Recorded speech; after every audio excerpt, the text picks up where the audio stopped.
Pemirsa, KPU Kabupaten Oku butuh belasan ribu orang KPPS.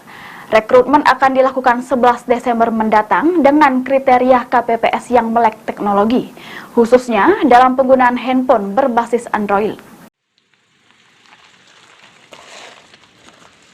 Komisi Pemilihan Umum Kabupaten Oku akan membuka jadwal pendaftaran petugas kelompok panitia pemungutan suara KPPS Pemilihan Umum atau Pemilu tahun 2024 pada 11 sampai 15 Desember 2023 mendatang.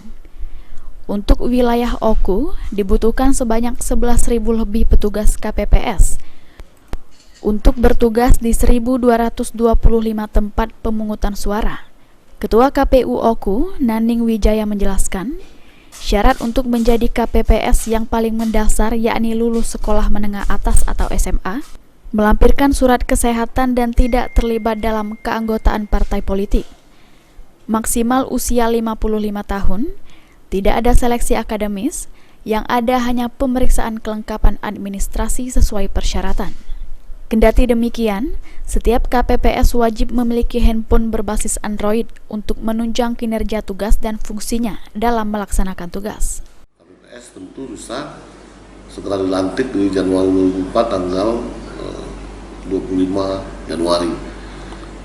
Adapun syarat-syaratnya adalah seperti biasa, seperti melamar PPK PPS, ijazah minimal SMA, tidak terlibat dalam partai politik,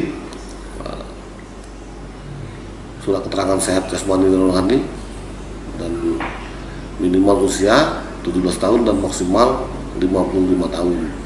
Selain daripada itu, ada syarat yang memang tidak tercantum dalam surat edaran serta PKPU tentang badan ad hoc terkait KPPS, yaitu harus memiliki gadget atau Android, karena kebutuhan Android ini sangat diperlukan pada saat melaksanakan pungut hitung di KPPS.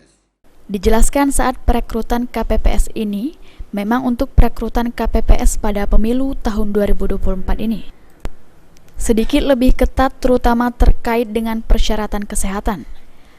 Rekrutmen KPPS ini sepenuhnya akan dilakukan PPS di tingkat kelurahan dan desa se-Kabupaten Oku. Ari Pranika, PAL TV.